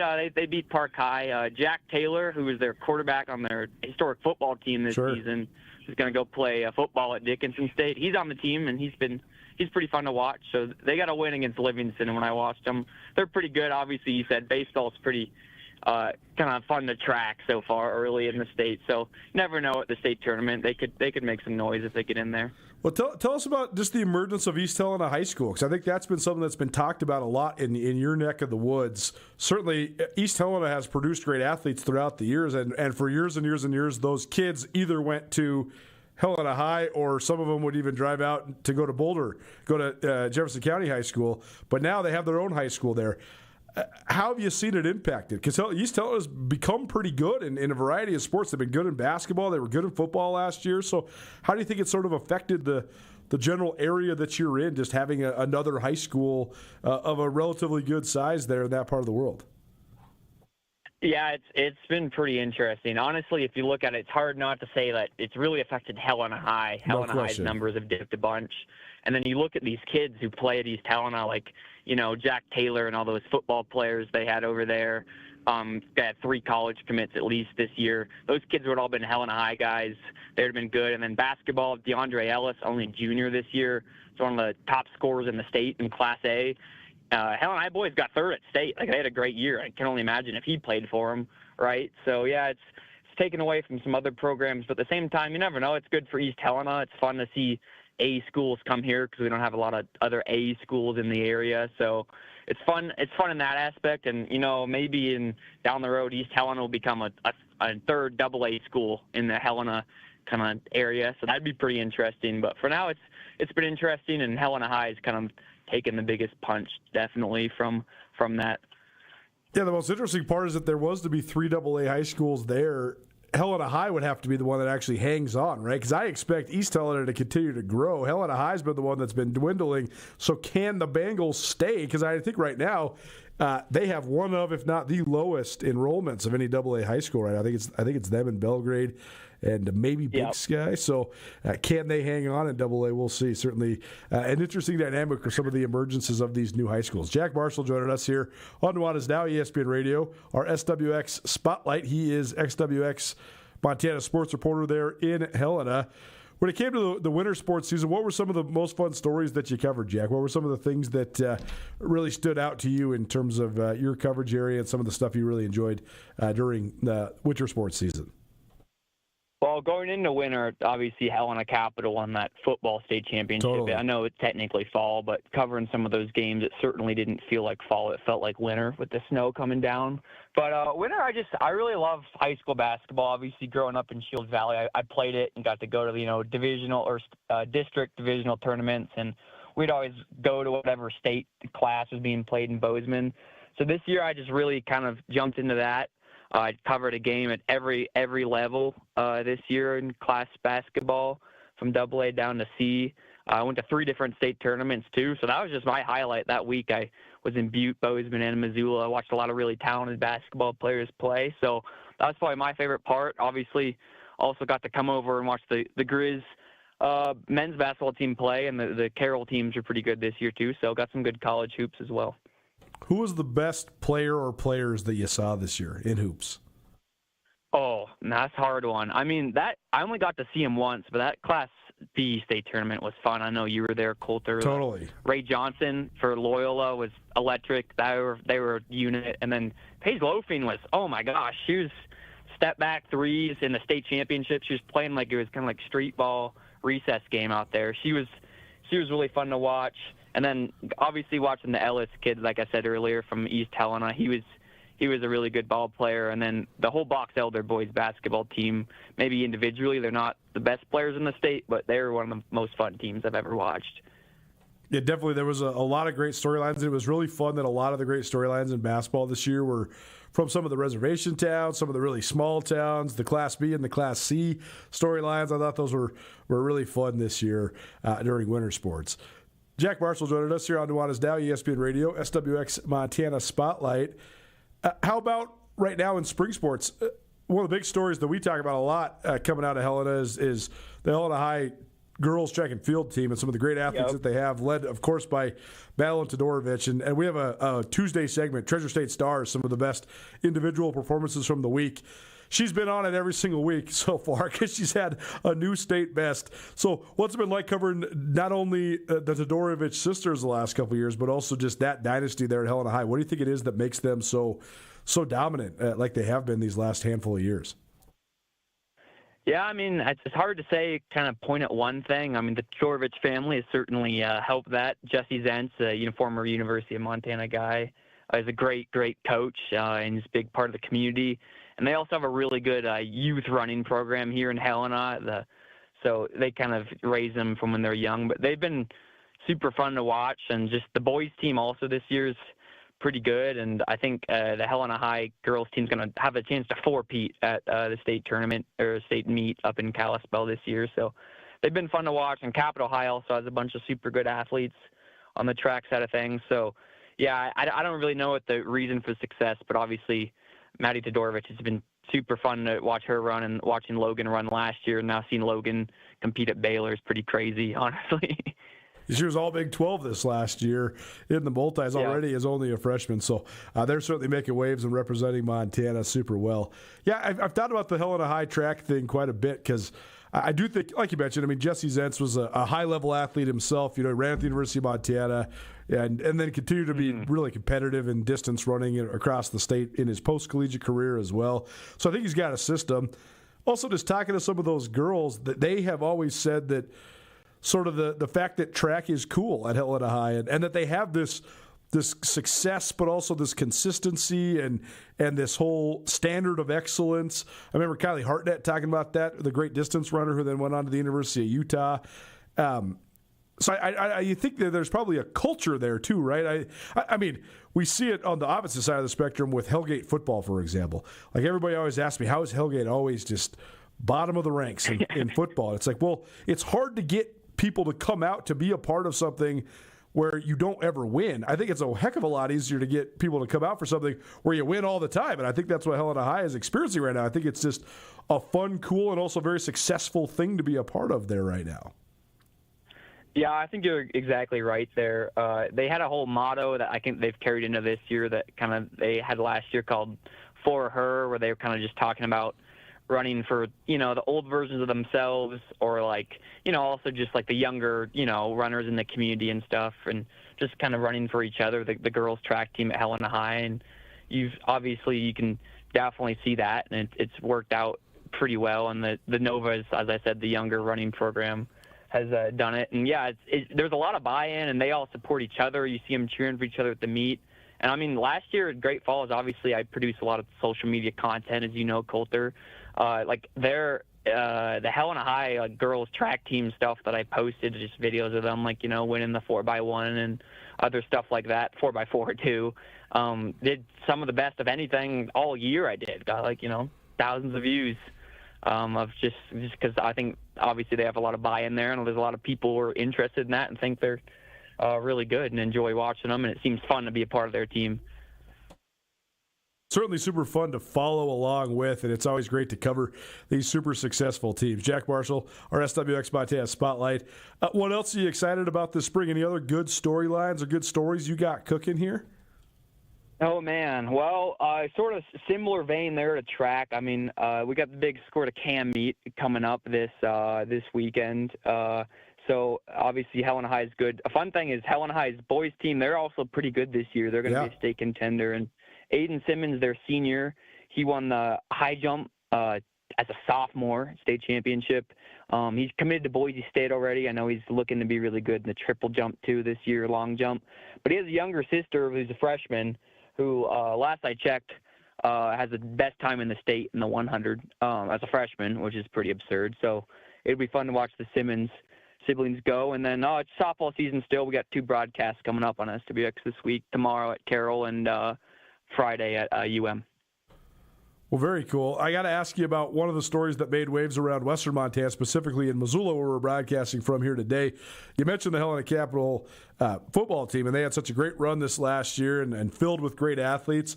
But one athlete that was a guy that was expected to end up in Missoula, he's actually ended up in the mining city instead, going to Butte with Merrick Mahelish. So what can you tell us about that whole scenario? Because I know it was a little bit of a weird deal where maybe some miscommunications. Who really knows? Maybe we don't ever know the real ins and outs of the story, but expected to be a Montana Grizzly. Instead, he's going to Tech. You have to think part of that's the desire to play quarterback. What was sort of the scoop there in Helena, and also what was sort of the community's reaction when he flipped? Because that also means that he's going to go play for one of Carroll College's big-time rivals there at Tech, and I think he could be a great frontier player. So what can you tell us just about Merrick Mahelish? Yeah, that obviously made signing day pretty fun. Yeah, I mean, obviously he was a guy who I think picked up an offer at a camp at UM playing like 7-on-7. safety, and they knew he was an athlete. And I think people kind of, like, it's easy to say now, like, oh man, why didn't you want him to play quarterback? But, looking back on it, his junior year, Merrick, Capital made the semifinals, and he was really good, but he was kind of like a riverboat gambler, they called him. He turned the ball over quite a bit. He's a super good athlete, but he wasn't like a crazy quarterback prospect. He was an athlete, right? He was a really good hurdler too in track, even as a sophomore. So, going into the year, I don't think it was expected that he would throw I don't think he'd do like 2 picks all year, maybe. Or like maybe he had a couple in the state championship game too, but coming into that, he was flat out he won the Gatorade, right? Like, he was electric player, and I don't think a lot of people expected that to happen. Obviously the players planning buying at Capital High, but I don't think that was the case. So at the start of the year, he was playing cornerback for the Capital Bruins because he was going to play it in college, but around the halfway point, maybe even earlier than that, he wasn't out there on defense as much anymore. He was playing offense, and that was how they wanted to win games. And they had a lot of talented players that could play defense, and he's your quarterback, right? So I think it hit a point for him. And talking to him on the record, he said this, like, he just really did like playing quarterback and turned out to be pretty good at it. And then, Kyle Sample, a great recruiter at Montana Tech, has shown he can recruit these Montana kids. The former Capital Bruin seemed like, or Kyle Sampson, sorry, gave him a good opportunity and told it. And I think Merrick really liked that pitch. And, he's like, well, I could play safety for the Grizz and maybe a chance to play quarterback. Obviously, we've seen how things have gone for Montana at quarterback in the last couple of years. Interesting thing, especially if you're an in-state player. I haven't seen a lot of in-state guys take snaps at quarterback for the Grizz. I don't even know a lot. I haven't been around for that, at least. Obviously, Chris Brown being maybe the outlier there. Obviously, Montana Tech, we saw Blake Thielen just go All-American as a quarterback. So, yeah, I think it was interesting to see. And for Merrick's sake, I think he's probably going to go light it up in the Frontier. I did hear he is redshirting this first year, though, I think. So, never know. Definitely never know. Jack Marshall here on our SWX Montana Spotlight as part of Nuanez Now on ESPN Radio. Jack, we appreciate it. Keep up the hard work, and thanks for swinging by today. Yeah, thanks for having me on, Coulter. I like what you do. There you go, Jack Marshall. He's awesome, man. It's been fun to watch him in the business because he started out just as a Kaiman kid, as a freshman or a sophomore, and it's funny because a lot of times the Kaiman kids are pretty shy, and Jack was never shy. He would always just come talk to us and introduce himself, and we actually got to know each other pretty well because you're sitting with these guys at various sporting events, and he wanted to get his hands in a lot of different things, and he started working at the Paddleheads, running some cameras, and he didn't know if he was going to do print or multimedia or TV, and climbed the way up the ranks at SWX, and boom, got the full-time gig there as the reporter in Helena, and he's done a great job. He's awesome on social media, and that's the thing. He's a young guy, so he actually understands the Instagram and the Reels and all that, which old guys like me really struggle with. But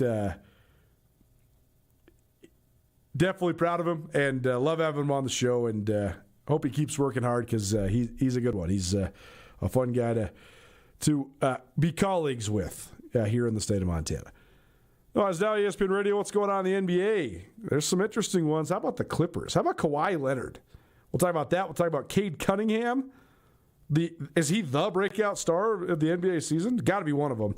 We'll talk about tonight's triple header NBA playoffs coming your way next. Keep it right here, ESPN Radio.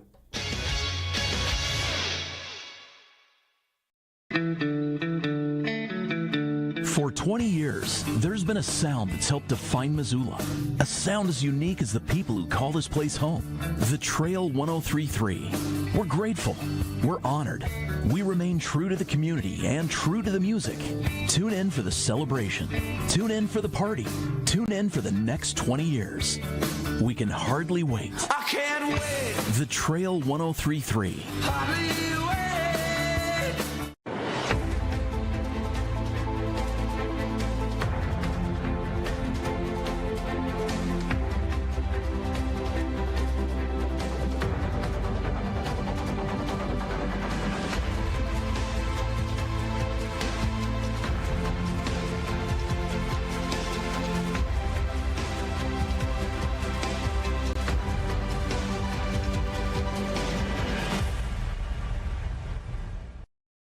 In the Treasure State, University of Montana football is a way of life. Lithia Ford has long been a proud sponsor of Grizz football, and Lithia Ford of Missoula is thrilled to have several of the best Montana football seniors driving the best trucks in Montana. Aspen Sound is the premier car audio and accessory shop in Montana. Aspen Sound makes sure the boys are riding in style with tinted windows and state-of-the-art stereo systems. There's always a party in Montana. Whether you're going to a concert, a wedding, or a football game, the Montana Party Bus will get you there. Skyline Sports and ESPN MT cover the Big Sky with more depth than anyone. Check out SkylineSportsMT.com and tune in to Nuanez Now on 102.9 ESPN Missoula every day. My Montana Roots and Wear Your Roots clothing is your go-to spot for the most unique and comfortable lifestyle clothing you'll find anywhere. And get your custom t-shirts to support your favorite player. From 5 local businesses who love Montana, best of luck to the Grizz as they pursue another Big Sky Conference championship.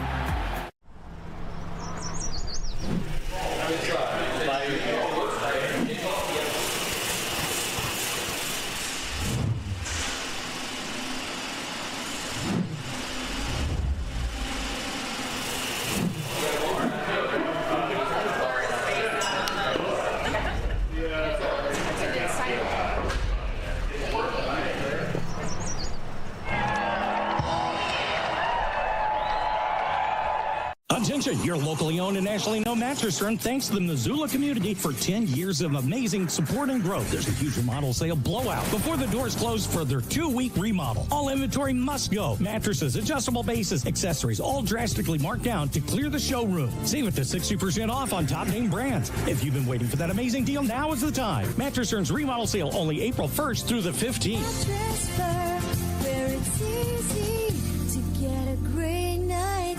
Presented by the Despo. ESPN Missoula Sports Center.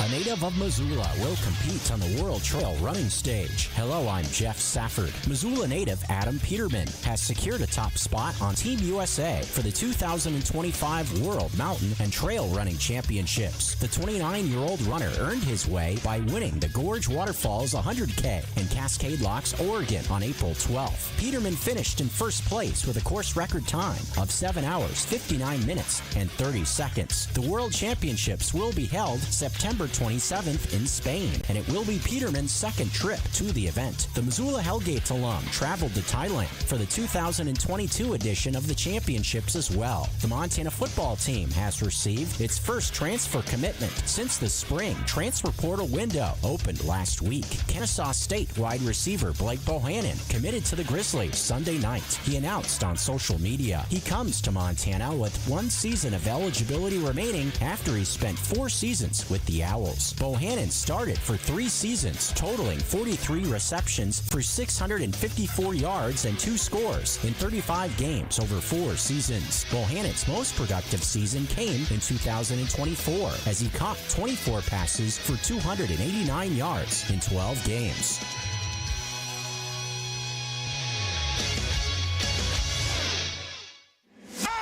It's Nuanez Now on 102.9 ESPN Missoula. Watch the show statewide on SWX Montana Television. Don't lie, world you're living in. Take a look around, at least you got friends. Now come on, lady, more friendly word. She picked up the phone, dropped it on the floor. It's all I heard. I'm gonna let the elevator break us down. Oh no, let's go crazy. Welcome back. Nuanez Now, ESPN Radio, SWX Montana Television, and the ESPN MT app. First of all, I think this is worth sharing just because he played in Missoula this last year. This is horrible. This is terrible news. But Todrick McGee, who was a all-Missouri Valley football player at Missouri State, he was one of the stars of the Bears football team. He came on our Big Sky Breakdown podcast. I usually try to get 5 to 10 minutes with the best offensive and defensive players from non-conference opponents for the Cats and the Grizz. Todrick McGee passed away a couple days ago. Sounds like possible accidental, but a self-inflicted gunshot wound. So Really bad. Really a big bummer, certainly.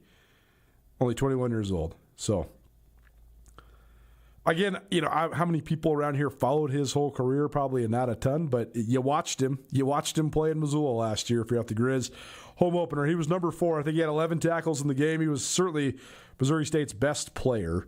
I thought he was one of their best defensive players. I thought they had a great linebacker, great D lineman, and then him. And so that's just a terrible situation, 21 years old. A couple other pieces of news. First of all, we mentioned the transfer portal closing for men's and women's basketball yesterday. To clarify something, though, the portal is closed for entries, but it does not mean that the portal is closed for people that are in the portal to go places, if that makes sense. I think there was a perception out there that all 2,100 of the men's basketball players and all 1,700 of the women's basketball players that entered into the portal over the last month or so then had to find homes, and if they didn't have homes. That's not true. You just can't enter into the portal anymore after today. You have, feasibly until practice starts in October to find a new home. One thing that was really weird and interesting, because there's these 3 cases right now that are all in court being ruled upon that all have to do with eligibility. There's a lawsuit about how 5th year of eligibility should be not enforceable, or that you should be able to get an extra however many years of eligibility based on circumstance. There's a couple others that are just challenging the notion of eligibility. All 3 of these cases are sort of stuck right now in the mud with a ruling coming not one way or the other. If by chance the plaintiffs are the ones that win these cases, though, and eligibility, the needle moves, then all of a sudden you have scenarios where you're going to have a whole bunch of athletes that maybe thought they had their eligibility expire who then didn't have their eligibility expire. Or maybe they get another year. The relationship to the transfer portal for this dynamic is we saw a bunch of players that were seniors last year and put their name in the portal yesterday. Trent McLaughlin from Northern Arizona, Isaiah Hawthorne from Northern Colorado, to name a few. Man, I get it. You want to keep playing basketball at a high level. It's what's been your defining identity for a really long time. I also just don't know, maybe I'm just naive or foolish to think that there should be an element of education to all of this still. I don't think it's good education. I don't think we're doing justice to the educational process to let young people be stuck in this perpetual state of... The perpetual state of competition and structure I actually think is good for people, but I also think that there's a little bit of a nest there, like a little bit of a bubble, a little bit of you're not quite in the real world, even though you're receiving a bunch of real life benefits. You're also being shielded from a bunch of real life realities. Extending that is they're not adolescents, so you can't say it's extending adolescence, but it's a similar dynamic, right? It's almost like intentional arrested development. It's just so weird to me. I remember being in college and just being so ready for college to be done, even though from a social perspective, I was having a great time. But from a school perspective, I just wanted to be done so I was lucky enough to know exactly what I wanted to do from a very young age. I knew I wanted to be a journalist of some sort since I was in 6th grade. So I pursued that goal, and then when you're almost there, and when you're at the University of Montana Journalism School, you are working as an active, working journalist. That's why the education is great. Learn by doing. But if I'm already going to be a working active journalist, I might as well just get my degree and be a working active journalist and go on an adventure, go move somewhere, and work in a newspaper like I did, or whatever. So the whole I'm going to stay in this little cocoon and I'm going to keep on living this college athlete reality, and some would say this college athlete dream, it's just messed up, man. It's just really weird. I just don't know what the long-term effects of all this is going to be. I don't think they're going to be great, but who knows? Maybe I'm just an old man that's screaming, get off my lawn. Either way, I just think that if there is a reality in which eligibility is either altered or eliminated when it comes to college sports, I think that's going to be a decision that's going to be that's going to have massive ramifications. I think it's a decision that for people that love some of the purities of college sports are going to regret and resent forever. I think that if you just like the entertainment of sport and you just really like the communal element of sport and you really love the name on the front of the jersey and the institution that's attached to, awesome. I actually feel happy for you. And if you're not worried about like so many of the things that make it great, is the finality 4 or 5 years for this to be it, to accomplish what you can accomplish, and then you move on. The whole storyline of how's this guy going to go out with a bang during his senior year? Like, think about the Grizz 2023 football team. How are those guys going to go out with a bang during their senior years? Same with the Bobcats last year. Without that finality, if you just have guys that are playing until they're 29 years old, the finality doesn't exist. Part of the allure to me of college sports is watching really young people accomplish tremendous things, fight through adversity, get to this certain level of performance that is well earned and comes through hard work. If that goes away, or if that is skewed or altered, man, I don't know. I don't know like what my passion for it would be. Like, do I really want to watch a bunch of 27-year-olds playing for the Grizz and the Bobcats, playing against a bunch of 29-year-olds from Portland State and Eastern Washington? How are those schools going to be affected? Playing for the Grizz until you're 28 sounds like a hell of a lot better of an opportunity and a hell of a lot better time than playing for Portland State till you're 28. No offense to Portland State. Love you, Coach Barnum, but like playing in front of 1,400 fans at Hillsborough High School ain't it. I can see the allure of wanting to play for the Grizz. I don't think it's good for you. I don't think it's good for your maturation as a human, but I can also see why you'd want to do it. What would it mean for the rest of the league? I mean, let's be honest. If we get to that point, there is no rest of the league. There's going to be a whole new league. There's going to be a whole new that we're going to redefine everything we ever thought about college sports and competition and the way that it all is structured and the way it's all aligned. It just makes my head hurt. Incremental tweaks, always wanting to get better. That's good. Is this actually making it better? Man, I really don't think so. We're going to take a break and talk some NBA, but I got to get Andrew's thoughts on this real quick. This has been the omnipresent question, Andrew, for the last couple weeks. I've been talking about it on my text threads. We've had a discussion about it on our Skyline Sports text thread. We have talked about it on the show multiple times, too. And I can see both sides of it, right? Like, I'm being cynical about this and being whimsical about wanting a lot of the elements of it to stay the same. And I understand that a lot of that is just me and my personality. If there's a scenario that exists in which, like the Grizz, for example, have a football team that features a bunch of non-traditional students or maybe even non-students at all that are just playing football under some sort of vague affiliation with the University of Montana, but it's not actually college football, I'm not naive enough to think that nobody would go to that. I actually think a whole bunch of people would go to that. And I'm probably sitting here saying if I still live in Missoula, I'm probably going to go to it every once in a while. But am I going to want to go to it 10 times a year? Am I going to want to cover it from like a chasing a national championship perspective? I'm really unsure.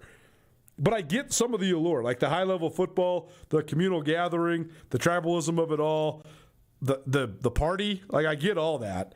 What say you? What would you think? This is not even a projection question. I just want to know your opinion. What is your opinion if eligibility gets skewed and or eliminated in college sports?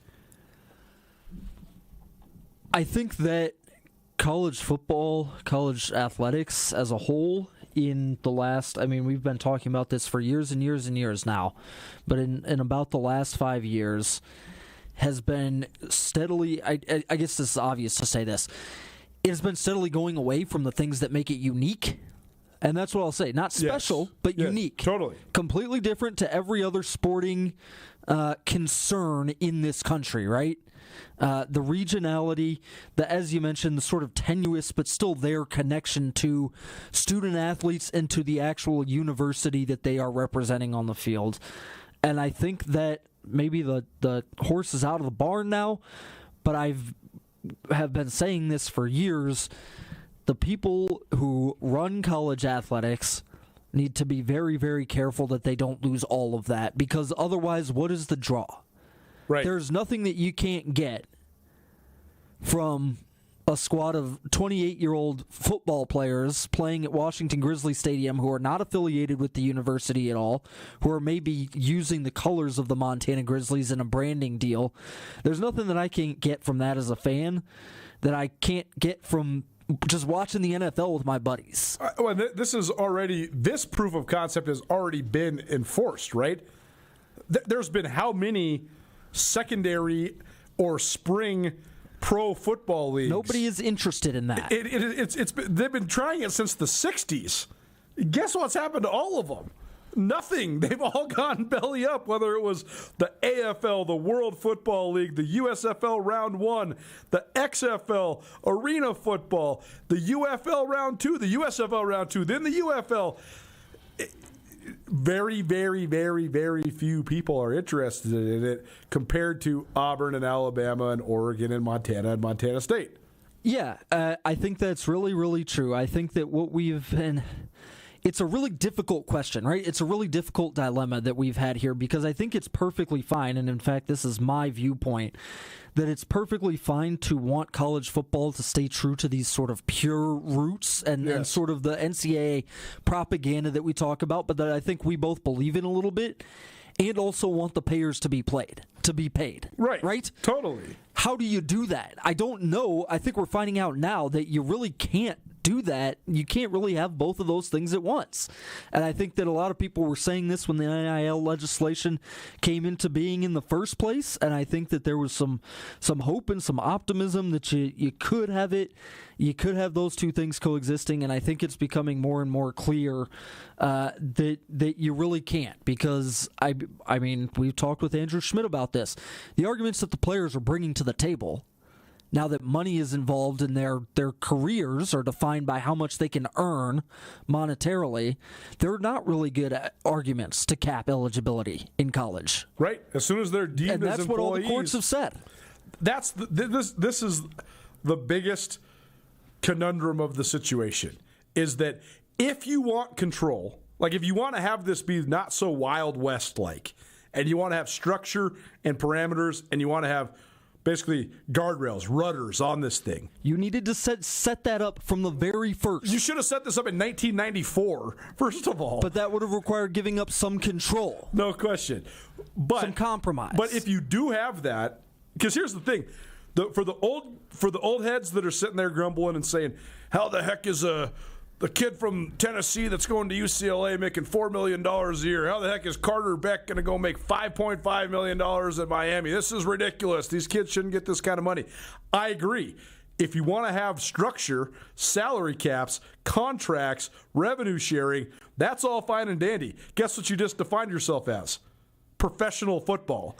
And then guess what? You have employees. You have employee unions. Now, as a constitutionalist, there is no such thing as eligibility. Eligibility is gone, and therefore college sports is gone. And you've done all that in the service of creating a product that is similar to but not as good as professional football. Exactly. You've done all that to create a worse product. Yeah. You've taken away what makes your product truly unique. Yes. And you've done all that so that you can be the second-tier NFL. And the whole appeal of college football, there's so many appeals to it, but like the whole appeal is like, look at this guy. He's only 19. How good is he going to be when he's in the NFL? But then if it's like, look at this guy. He's 28 and he can't quite make the NFL. He's been cut from NFL training camps 3 times, so now he's playing for Michigan. What are we doing? Like, I love independent league baseball. The paddleheads are great, but if you want to sacrifice what you have with college football to become independent league baseball of the football world, man, you just missed. That is a total miss. Nuanez Now, ESPN Radio. I do want to talk some NBA.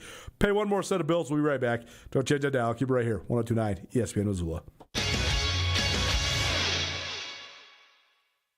Fraser State University of Montana football is a way of life. Lithia Ford has long been a proud sponsor of Grizz football, and Lithia Ford of Missoula is thrilled to have several of the best Montana football seniors driving the best trucks in Montana. Aspen Sound is the premier car audio and accessory shop in Montana. Aspen Sound makes sure the boys are riding in style with tinted windows and state-of-the-art stereo systems. There's always a party in Montana. Whether you're going to a concert, a wedding, or a football game, the Montana Party Bus will get you there. Skyline Sports and ESPN MT cover the Big Sky with more depth than anyone. Check out SkylineSportsMT.com and tune in to Nuanez Now on 102.9 ESPN Missoula every day.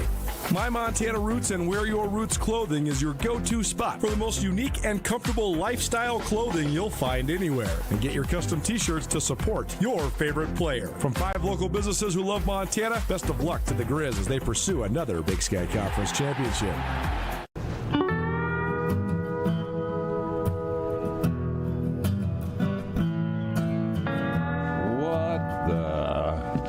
What are you drinking?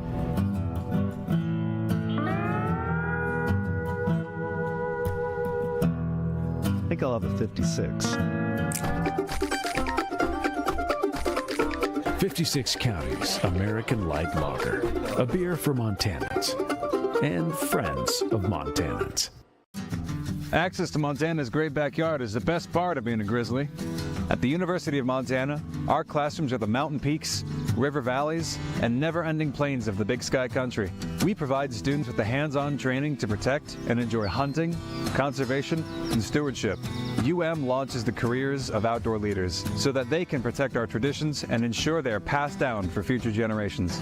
Because what's made in Montana is remaking the world. What is a jewelry design center? JDC is a family-owned business with deep roots in Montana. Why Montana? Because this community made us family, made us artisans, made us believe in love, made us hometown heroes. Because this community made us shine. Why Montana? Because Montana is home. At the Stone of Accord, our liquor store has an extensive selection of Irish whiskeys, wine, and local spirits. We also have exciting events daily, and our complimentary beverages are always served with a smile. The Stone of Accord, Irish fare with Montana flair, restaurant, liquor store, and casino. Bring the whole family to the Stone of Accord for a wonderful brunch. From traditional comfort food to eclectic specials, there's something for everyone to enjoy. And it wouldn't be a proper Missoula brunch without an Irish coffee and a mimosa. The Stone of Accord, Irish fare with Montana flair, restaurant, liquor store, and casino. Is Nuanez Now on 102.9 ESPN Radio Missoula. Roxanne, you don't have to put on the red light. Those days are over. You don't have to sell your body to the night. Roxanne. We're back. Nuanez Now, ESPN Radio. You missed anything the show, you can find it on the Nuanez Now podcast, probably presented by the M Store, where they're all Grizz all the time. The Montana State Bookstore, your best place for blue and gold on game day or any other day. And Elevated Tax, elevating you and your business with a modern professional touch. Full slate of NBA games coming up tonight. Bucks Pacers is already underway. Let me refresh the page real quick. We'll get you a score on that. Pacers up 44-34 early on in the second quarter. The Thunder and the Grizzlies are playing. That one's about halfway through the first quarter. Thunder up 17-6. That first 3 quarters of the first round or the first game of that series, that's as bad as a team can beat another team. That was actually like unbelievable. I don't think Memphis is good, and I think the Thunder are going to sweep them. But they were up by like 60 at one point, and they won by 52. I was golfing with my brother, and I told my brother what the score was, and he's like, say it again? I was like, it's 132-80. He's like, say it again? I was like, 132-80. 52-point win. Unreal. This might be it. I don't know. I think Memphis is in tough shape. I think we're like two or less weeks away from seeing this as the last iteration of this Grizzlies team. I think they're going to have to make some sort of moves to rebuild around John Morant or figure something else out. And then the nightcap tonight, Timberwolves versus Lakers. Last night, man, I couldn't believe how impressed I was with Cade Cunningham. I watched him live at the NCAA tournament in 2021 in Indianapolis during his lone college season at Oklahoma State. Watched him at Hakel Fieldhouse in Indianapolis, and I thought he was really good, really smooth at that exact moment. But I also, you'd heard all the stories about his dad and the enablement and his dad bullying his way into being a coach at Oklahoma State. And there's a lot of people in the NBA that thought that enablement was going to really hold him back from developing. Well, he's developed in such an unbelievable way. And I was really going through it. Like, right now, it's this pivotal moment in the NBA where you have all these stalwart superstars who are aging. LeBron James, Kevin Durant, Steph Curry, they're all still very good. Jimmy Butler, but they're never going to be what they once were, and the end is closer than the beginning for those guys. Then you look at the new hierarchy. Luka Doncic, Jason Tatum, Shai Gilgeous-Alexander, Nikola Jokic, and Giannis Antetokounmpo. Anthony Edwards is probably in that mix too. I think I probably just named the first team All-NBA. I think those guys will be the first team All-NBA, and then Ant will probably he might be first or second team. I don't know. I do think Jokic, Luka, Tatum, and SGA are all first team for sure this year. But then I'm thinking, okay, I might take Cade Cunningham over every other guy in the league. And then I'm going through it. I'm like, all right, Cade Cunningham or Joel Embiid? Well, given Embiid's injury history, Cade Cunningham. Cade Cunningham or Donovan Mitchell? Cade Cunningham. Cade Cunningham or Jalen Brunson, Tyrese Halliburton, Jaylen Brown, Evan Mobley, Jalen Green, John Morant. I think I might take, for the overall future of a franchise, I think I might take Cade Cunningham over every single one of those guys. He was lights out last night as the Pistons took it to the Knicks in Madison Square Garden. Cunningham had 33 points and 12 rebounds. He's going to be an All-NBA player this year. He's still so young. Andrew, what say you? Am I overrating Cade Cunningham right now? I think you are a touch. I mean, I think the thing that Cade Cunningham has going for him, not only did he have a great year this year, he certainly is going to be All-NBA this year. I mean, you look at what he could be the most valuable archetype in the NBA, which is a 6'6" or 6'7" guy who you can run your offense through. I mean, he's listed at 6'6", 225 pounds. He averaged 26.5 points and 9.5 assists a game this year. He's a real point guard at a small forward / power forward body. That's what you need to win in the NBA this day and age, or it's the easiest archetype that is the easiest way to unlock winning. I mean, that's slightly smaller Luka Doncic. It's slightly smaller LeBron James. I mean, when you have a 6'6" guy who you can run your offense through, a lot of things get really, really easy. And he was great this year. I think you're being a little bit hasty on some of these names. Sure. I'd take Donovan Mitchell because I've seen him do it in the playoffs before. Sure. I guess I'm just saying for like the overall projection of your franchise. I mean, Cade Cunningham is like 22 years old. No doubt, he's on a great trajectory, and but if you're taking the older guys who are getting up there in their 30s, I'm taking Donovan Mitchell and probably Jalen Brunson. Yeah, and I mean, Brunson averaged 40 points a game in a playoff series last year. I mean, it's hard to say that. I mean, he had 37 last night. He's a dog. He's playing through this busted ankle. I mean, I know that Cade Cunningham could switch my viewpoint on this in the next few weeks, too. Sure. Because I'm just saying, I've seen Donovan Mitchell and Jalen Brunson take over a playoff series. He might be a year or two away. I'm also giving Cade Cunningham a ton of credit because the Pistons haven't been to the playoffs since I was in college. And they might win this series. I mean, they have been great this year. Yeah, this might be the only series worth watching in the East, depending on if the Bucks can come back from this double-digit deficit and make it a series with the Pacers here. They can't tonight. The Bucks which I'm not sure they can. Bad. I can't believe how bad the Bucks suck, and it makes me so sad because I love Giannis, and I cannot believe that the Bucks are stuck like this. I agree. I think that the Cavs are going to absolutely smoke the Heat. I think that the Celtics are going to have absolutely no trouble with the Magic. I think those are going to be walkthroughs. I think those are going to be sweeps. I also think the Pacers are have a pretty good chance of sweeping the Bucks. The Bucks might get one in Milwaukee. Maybe they even get two in Milwaukee because they're great at home. But I don't know. I still think the Pacers are pretty easy shoe in there. But I do think the Knicks-Pistons is the best series in the East. Out West, I think that the Thunder are going to absolutely roll through the Grizzlies. But the other three series are all very compelling. And we can talk a little bit more about the Clippers-Nuggets tomorrow because that one reignites then. But what do you think about Lakers Timberwolves tonight? I mean, the Lakers got straight up embarrassed. In game one, 21 for 41 was what Minnesota was from beyond the arc. Anthony Edwards was just shooting straight heat check 25-footers in transition and just talking so much smack. He talked so much smack he got fined today, and he doesn't even care. What do you think about the matchup tonight? Yeah, well, Lakers got to have it, obviously, because you can't go down 0-2 at home. I don't know how much you take from game one, just when a team's got the flamethrower like that. What do you take away from it for the Lakers? But I know that LeBron and Luka Doncic have to have this game tonight. They're playing at home. I think that they're going to tie it up 1-1, and then from there you can start really analyzing the series once you got 2 games worth of sample size in it. We'll be back at it tomorrow. We'll do a little NFL draft preview with some of our top Big Sky Conference and overall prospects. We also will hear from new cornerbacks coach at Montana State, Trent Green, and a whole bunch of other stuff for you, including NHL talk with Jeff Safford and Hayden Smith. We'll see you tomorrow at 4 p.m. Nuanez Now, ESPN Radio. All Nations Health Center provides an array of services to the